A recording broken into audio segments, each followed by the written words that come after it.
13 years ago, we kept saying, no, we're not going to purchase. And they said, well, if you already own this, we'll be able to discount your timeshare purchase by this amount of money. Basically, we'll buy it from you, but you can keep it. And this is how many points you're going to get every year. And since you have all this travel on the books already for 2025, you'll be able to use this for all of your trips. And so while we were sitting there going through it, my husband and I were like, let's do the math. And so I pulled up my itinerary for the whole year. And I said, okay, these are all the places I'm going. This is how much money we can save, basically, by going with Wyndham. And what we came to find out, what we did is we opened 2 credit cards, one in his name, one in my name, because they told us it was going to be X amount of dollars every month, and that was it. And we repeatedly asked them over and over and over and over and said, this is how much it's going to be. This is how much it's going to be. And we explained to them that my husband was going to have to take a demotion in the near future to maintain his union abilities and so forth. And they assured us that there would be a certified exit program when that time came, but not to mention it in the closing because they didn't want that to be they didn't want anybody to know that they had told us that. Also, they told us that we could rent our unit to be able to pay our fees, but don't mention that in the closing either, because then Wyndham will think that we are going to do that and they don't want us making money off of our unit. So we came home. I didn't read the paperwork while we were in Vegas. I actually had bilateral pneumonia and had to come home early. So I was very, very sick. And we were not told that there was a rescission period. We were not told that basically we wouldn't be able to cancel our units. The sales agent said, I'll be your number one contact. Anytime you want to rent, contact me. Any questions you have, contact me.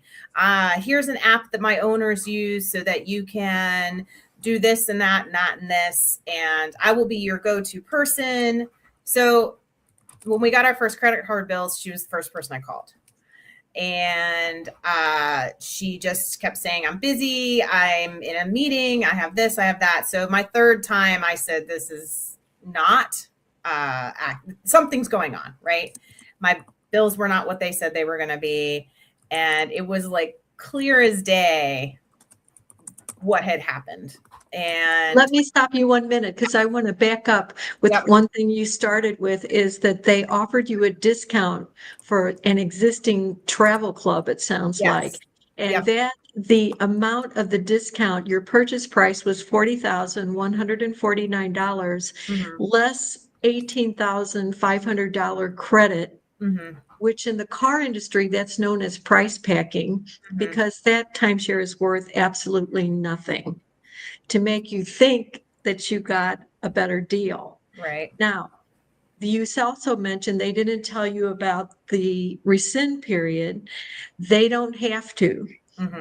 We're not born with the knowledge of every state has a 3, 5, 7, or 10-day cancellation period. But one of the bill's provisions is it would standardize 14-day cancellation period across the country, because people will post, you had 5 days to cancel when they might have signed in Nevada, and the person asking is in Florida where they had 10 days.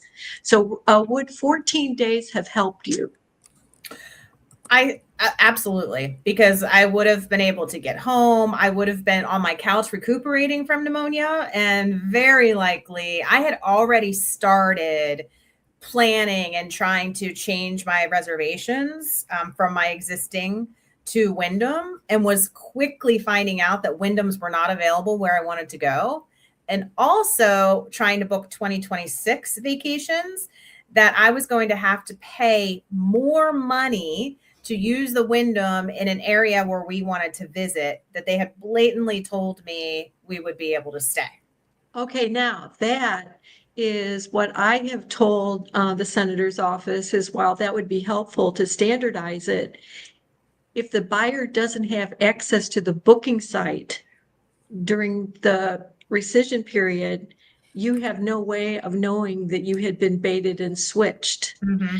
And also, we have had multiple Wyndham complaints, including from active duty service members that were told they could rent without being told that Wyndham keeps 40% of the income. And also that, and the worst was the one where he went back and said Wyndham's programs don't work. Tom was on our show, 23 years with the Baltimore County Police Department, and the Wyndham agent said, oh no, yeah, Wyndham's programs, they don't work. Here, call this company. And I know somebody that works there, and he did, and it worked. And he received a cease and desist letter accusing him of commercial activity forced to default because now you have too many points. And did you count on renting? Was that important in your decision making? No, I mean, not at the, I don't believe it was important at the time. I think we were more excited about saving some money. And we were also told that the rate would not change for, I think, 5 years. And that in 5 years, we were going to be given an opportunity to either stay at the level where we were or be given another 5 years before, so equaling 10 years before we would either have to cancel or upgrade.